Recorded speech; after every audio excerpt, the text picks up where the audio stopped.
اکثر و بیشتر ہم گیدرنگز میں بیٹھے ہوتے ہیں، محفلوں میں بیٹھے ہوتے ہیں، اور ہم سے کچھ ایسی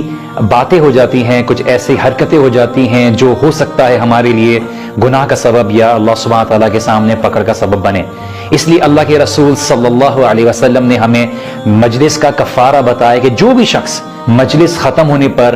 یہ دعا پڑھے گا، یہ الفاظ پڑھے گا،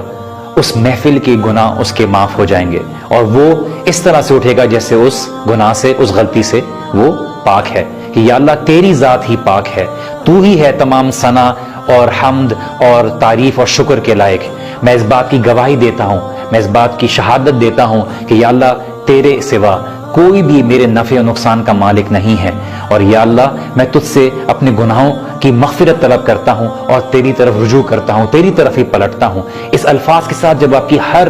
گیدرنگ، ہر سٹنگ کا اینڈ ہوگا تو سوچیں اللہ سبحانہ تعالیٰ آپ کے لیے